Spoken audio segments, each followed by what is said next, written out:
A hit-and-run suspect flees the country. And local Riverwood Resort experiences a minor fire. All this coming up on News Central.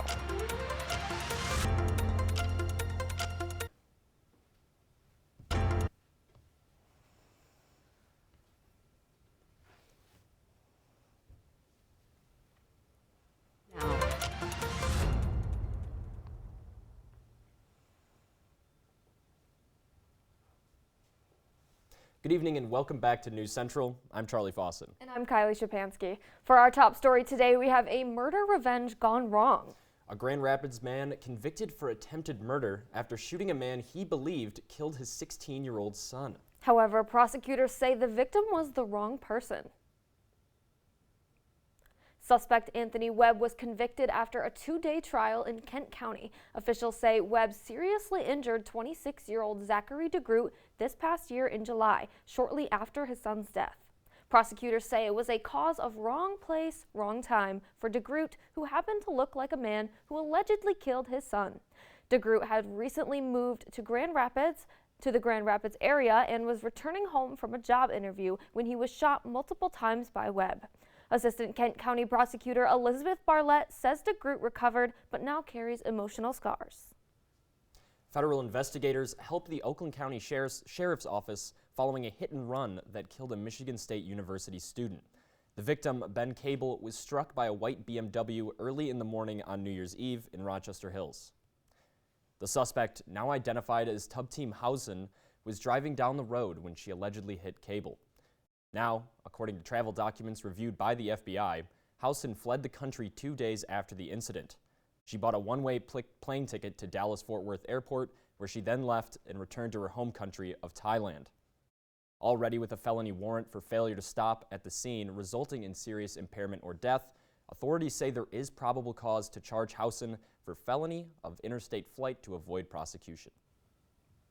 Yesterday, fire officials responded to a call at Riverwood Resort just after 4 p.m. I was able to be at the location to get more information.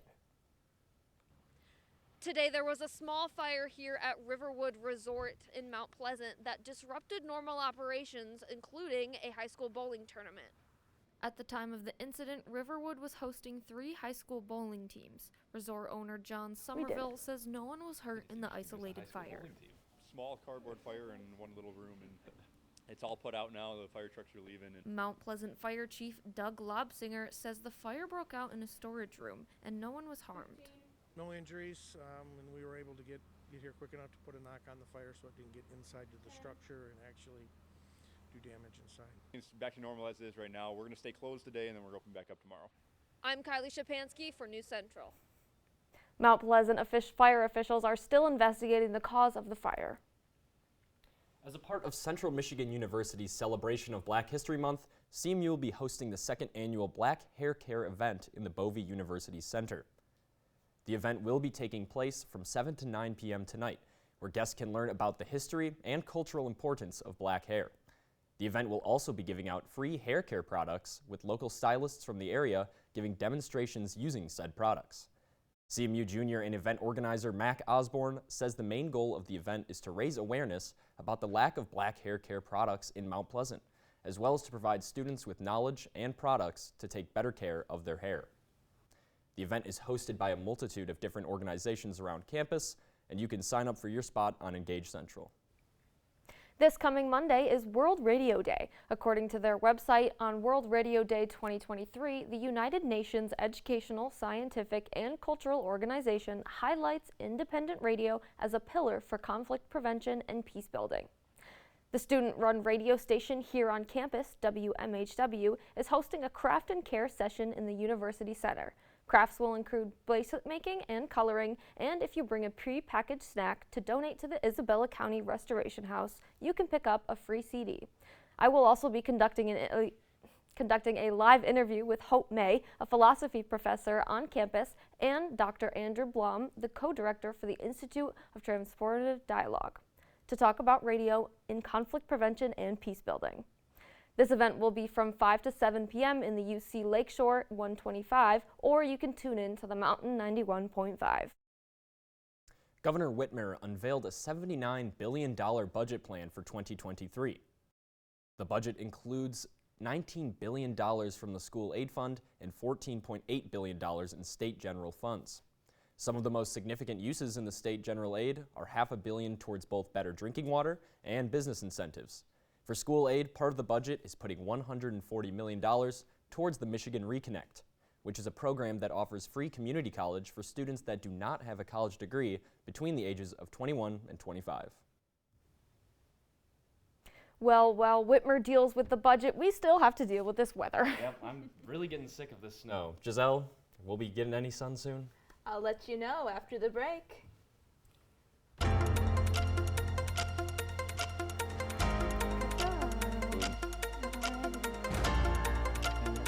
had way too many run-on sentences in that radio store. And it's my fault.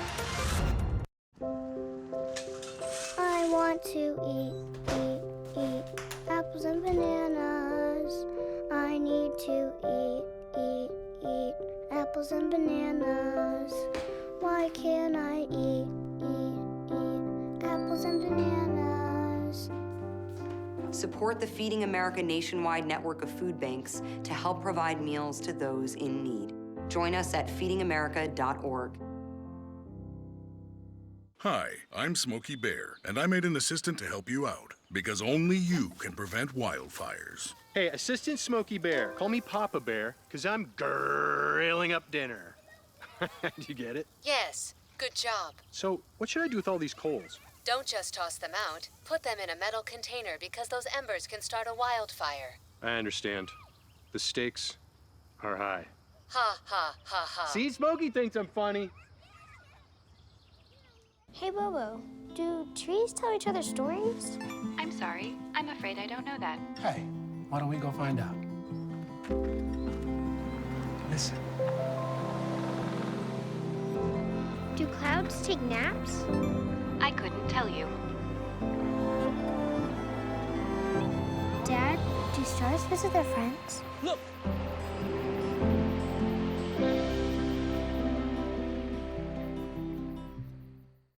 My name is Mara Peverini, and I'm a news producer and news stand in Lansing. I'm a 2020 graduate for the BCA graduate program. I was looking for something that could give me like the set of skills that I was looking for in order to work like into a television industry. When I ran into the BCA one, like they just have like this very detailed list of classes on their website, and I just saw that there was literally an opportunity for like every type of career. I think I owe a lot to like News Central, just the experience that was News Central. I was like the graduate assistant, just teamwork and just like the sense of community that I created like with students, just in-person experience. Okay, go in front of the camera, do this, you need to go in the control room, do that. So even just that, it's like something different than just like reading a book.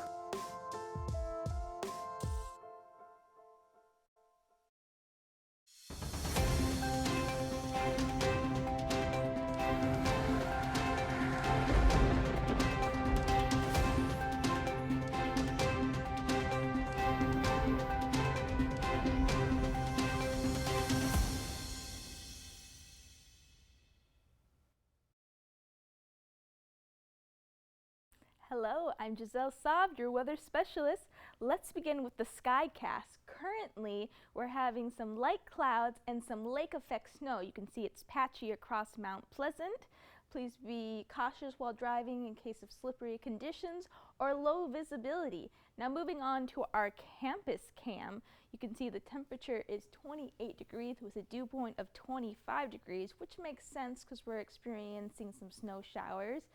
We have northwest winds at 5 miles per hour and some gusts of 14 miles per hour. Now, if you look at our local wind chills, you can see despite our temperature being close to the 30s, it feels like the low 20s. Now, if you could see our Skycast, the winds are coming in from the northwest, west area. You know, throughout Sunday, it becomes a little less breezy, which is really nice. Now looking at our Skycast again for the weekend, you can see those clouds just vanish. They just whooshed away. So if you look at our sunshine meter, you will see that we have sunny skies over the weekend, and then it slowly becomes a little more cloudier and perhaps some rain, but Jake will tell you more about that. Now, about this sunshine, the reason we're finally seeing some sunshine here in Michigan is because of a high pressure system. So if you ever see a blue H on the weather map, think blue skies, H for happy, which is what I like to think about. Now, moving on to our hourly temperatures, you can see that, it's chilly in the morning, but Saturday we'll make it to maybe 39 degrees, hopefully. And then Sunday, we can see 43 degrees. So I'm looking forward to some nice weather. Perhaps I'll go for a walk Sunday or Saturday. But for your evening plans, 6 p.m. will be 27 degrees. Around 9 p.m., 26 degrees, partly cloudy. And then at around midnight, it'll be clear skies, great for stargazing, but it will be 24 degrees.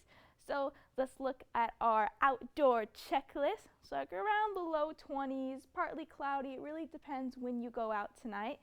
You won't need boots, thankfully. It's not that snowy outside. But I'd recommend gloves, perhaps a hat if you don't want to mess up your hair. A warm beverage. I know many people like coffee, but I'm more of a tea drinker myself. And of course, a coat. That's all I have for the weather. Now back to Charlie. Thank you, Giselle. A 14-year-old girl who was reported missing over a year ago has been found in the closet of a Port Huron, Michigan home. Tips helped lead authorities to this home. When arriving at the location, homeowners would not allow officials inside to speak to them. When officials found the teen, she was, quote, upset, crying, and pretty scared, end quote. She was taken to the hospital by Child Protective Services for a wellness exam and was found to be pregnant. Officials suspect the teen's biological mother found the teen and began moving her from house to house. Thursday evening, the St. Clair County Sheriff's Office released a statement saying, quote, the case now met the criteria for the case to be reviewed by the clearinghouse. Information that they had obtained led to the location of the missing runaway, where she was safely taken into custody by the U.S. Marshals. Currently, the Sheriff's Office and Port Huron Police Department are conducting interviews to ensure that anyone involved is criminally held responsible, ranging from harboring this runaway to sexual assault, end quote. The teen has now been reunited with her biological father, who was very relieved that she had been found. Officials reported that they are now pursuing parental kidnapping charges against the teen's biological mother. A threat at a middle school in Oakland County is raising many questions. Here's Gino Vici with more. According to police, a bomb threat was found here at Hazel Park Junior High School, but when they began to investigate, they discovered it was a teacher that left a note for others to find. Now that teacher is in some big trouble. They should be fired. Barbara Vincent says she is extremely disappointed to hear that a teacher was arrested for making a bomb threat at her granddaughter's school. I mean, it's worrisome to even send them to school. 40-year-old Paul Jacobs is accused of making a bomb threat in the Hazel Park School District here at Hazel Park Junior High School. Hazel Park police say they were alerted to a letter left after school on Thursday of last week. The letter stated the school would be blown up on Friday, but during their investigation, they allege it was Jacobs who planted the letter for others to find. He was arrested and charged, then later released. Vincent says any educator found guilty of something like this should get a harsh punishment. Definitely do jail time. They shouldn't be allowed around kids, period. Sadly, Vincent says threats are becoming too common. This isn't the first threat this school has had. Not bomb, but other phone calls. I was just looking in my emails. Jacobs was released on a $10,000 surety bond. He's due back in court February 28th. In Hazel Park, I'm Gino Vici, CBS News, Detroit. Jacobs is no longer an employee of the district and is due in court at the end of the month. 4.9 million Fabuloso cleaning products recalled due to possible bacterial contamination. According to a company statement on the recall, the products are contaminated with Pseudomonas species of bacteria, which are widely found in soil and in water. Those with weakened immune systems, external medical devices, or underlying health issues are at risk if they come into contact with the bacteria. It can enter the body if inhaled or through a break in the skin. If you believe that you purchased one of these products December 14th through January 23rd, experts say to immediately stop use. A full list of recalled products can be found on the company's website. The FBI is conducting a search of former Vice President Mike Pence's Indiana home. His spokesperson says a private attorney is at the house while the search is going on. Pence is currently on the West Coast with family, as his daughter recently had a baby. The search comes after the FBI and Justice Department's National Security Division launched a review of classified documents found at Pence's home last month. That's when a lawyer for Pence found about a dozen documents marked as classified at the home after being asked by Pence to conduct the search. It is not yet clear what the documents are related to or their level of sensitivity or classification. The Pence team has been in talks with the Justice Department and has expressed they want to cooperate with the federal searches. A source said the Pence team does not believe there are classified documents either at his home or at his office. According to the sources, the FBI is also expected to search Pence's office in Washington, D.C. in the coming days. Death rates in Turkey are climbing up to more than 22,700 people. It has now been 5 days since the earthquake wreaked havoc, and survivors are still being found. CNN's Salma Abdelaziz has the latest update from Istanbul. We're now entering the 5th day of this massive humanitarian crisis, and remarkably, we're still seeing people being pulled alive out of the rubble of their homes. Turkish media keeps playing these beautiful images, these stories of survival. One of a couple of teenage girls, 2 sisters, who had been rescued around the 100th hour of this crisis after a 10-hour rescue ordeal. Another of a family of 6, all pulled out alive, parents and 4 children. But unfortunately, these stories are extremely rare, and these recovery efforts are soon set to replace those rescue efforts. All across that region, Turkish authorities are scrambling to meet the demands of the hundreds of thousands of people made homeless by this earthquake. They've sent some tents to that earthquake zone and are preparing to set those up. They've started to evacuate people out of the area. Over 75,000 people, according to Turkish authorities, evacuated out. President Erdogan recently spoke and promised to pay rent for a full year for any survivors of the quake who have lost their homes. He says he's also providing hotels and tents to those who are in the area, but there's a great deal of anger and grief also setting in across the country. People demanding answers, feeling that the authorities did not act quickly enough, and that perhaps maybe buildings were not built up to code, were not stable enough.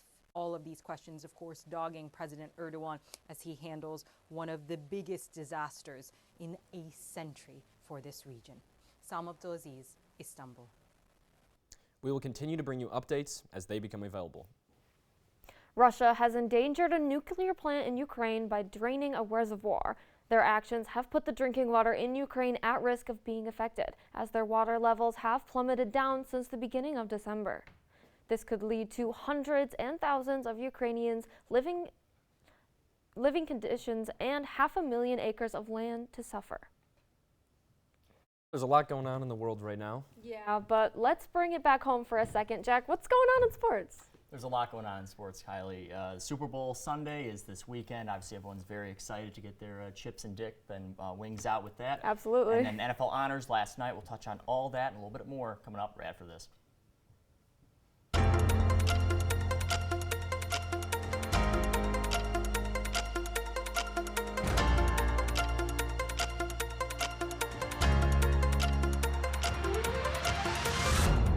When I was in foster care, I never knew when I would have to move, so I always had my suitcase ready to go. Then one day, I was adopted. My new parents opened their hearts and home to me. My parents cook my favorite breakfast for me every morning. My parents take me on trips I never thought I would go on. They gave me a home and an even better reason to use that suitcase. My parents aren't perfect, but they're perfect for me.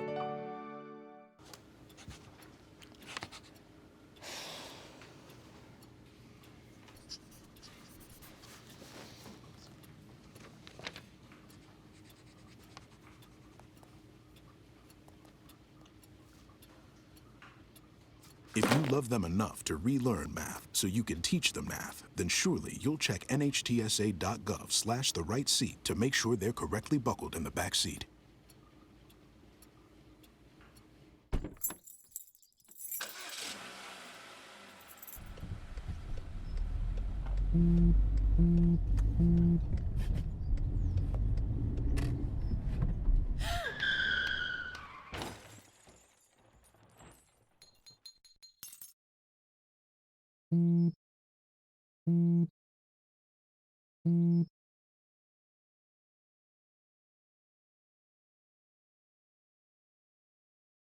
You know, you develop your work ethic while you're coming up through college, right?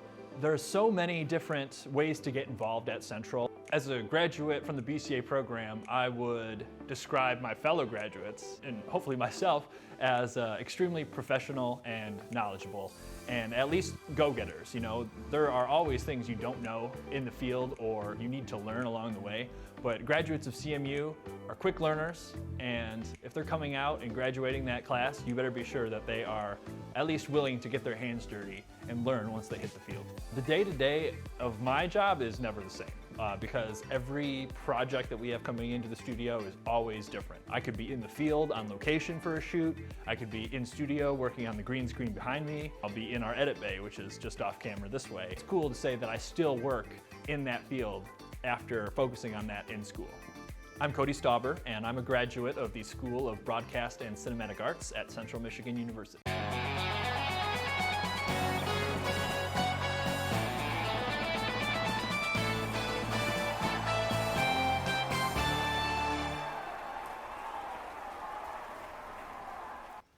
I'm your friendly sports guy, Jack Crum, back again, and without further ado, let's deep dive into the ever-expanding, totally spectacular wide world of sports.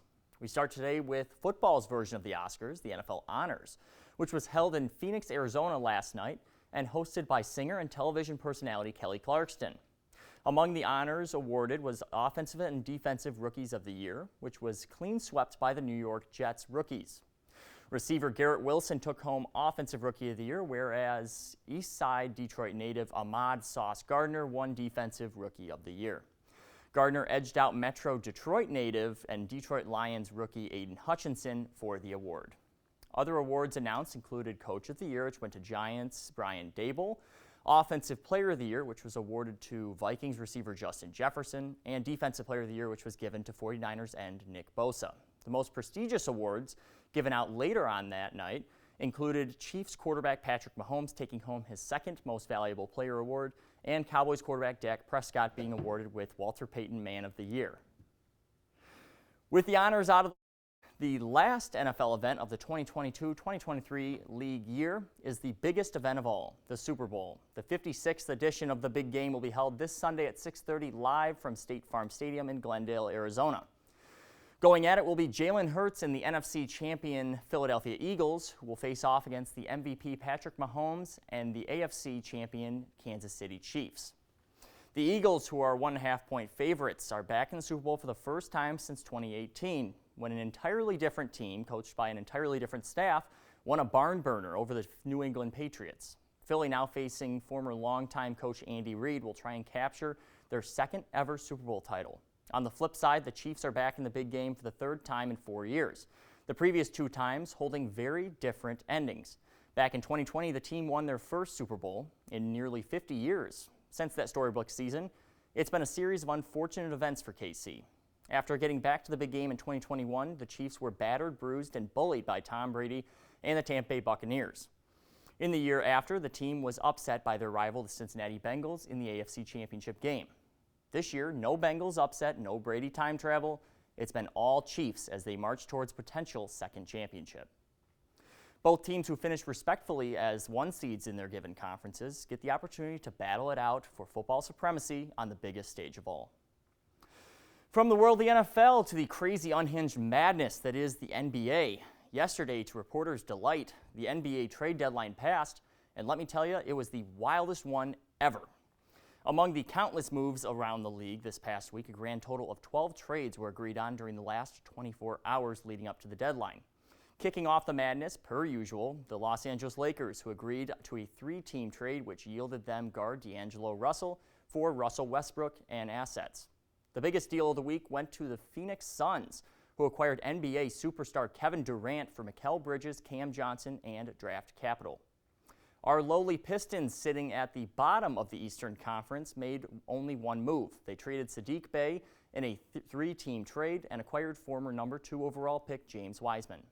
Just like that, that's all I got for sports. And just like Patrick Mahomes, I'm going to go ahead and throw it back over to you, Kylie. Thanks, Jack. Speaking of the Super Bowl, Rihanna is working hard on her upcoming performance for the big event. At a press conference yesterday, the superstar says she's been so busy she forgot her birthday is coming up. Rihanna will give a 13-minute performance in front of a global audience. She says figuring out the set list has been the hardest part, cramming a 17-year career into such a short space. The new mother also says having a child has given her strength, but has also made it more difficult to select which projects to work on. The balance is almost impossible because no matter how you look at it, work is always something that's going to rob you of time with your child. When you make decisions on what you're going to say yes to, it has to be worth it.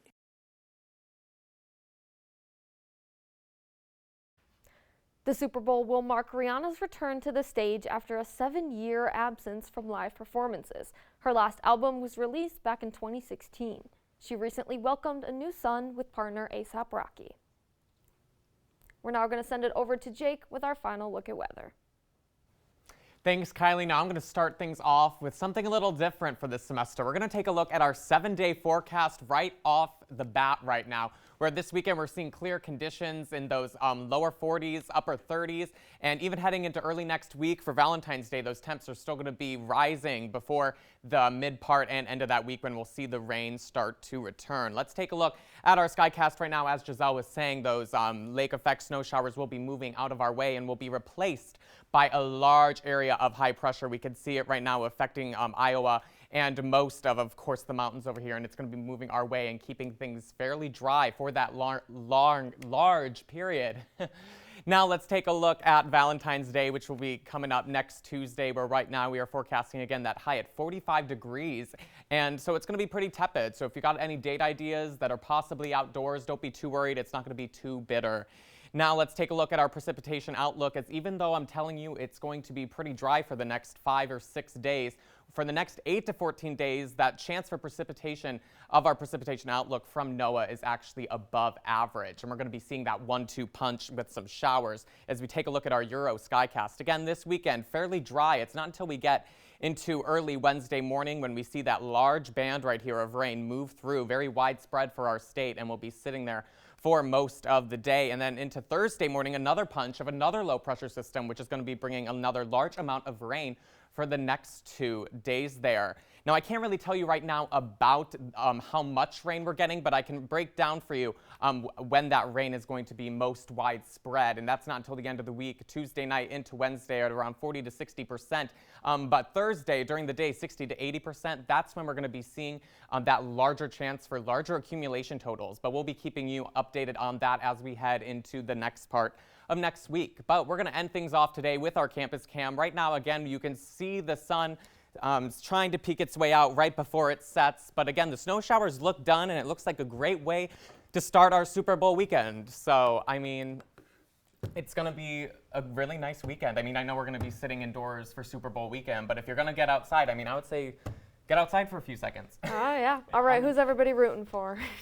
I got to say Eagles. I'm going with the Chiefs. I think Patrick Mahomes captures his second title this weekend. I'm also going for Chiefs. I agree. I don't know. I think it's Jalen Hurts' year. I think Jalen Hurts is gonna be. That's for sure. It's everybody's favorite. Take the Eagles to the second. And how many years is it, Sports Guy? For what? When's the last time the Eagles won? Oh, 2018. There we go. Yeah, I think they're doing it again. Nick Foles and Doug Peterson on their staff. Both those guys no longer. They're currently vacationing in Florida. Yep. Well. Interesting. They probably wish they were in Phoenix or Glendale. All right. Thank you for being with us tonight. For News Central, I'm Kylie Shapansky. And I'm Charlie Fawson. Have a good night. I keep wanting to say Phoenix.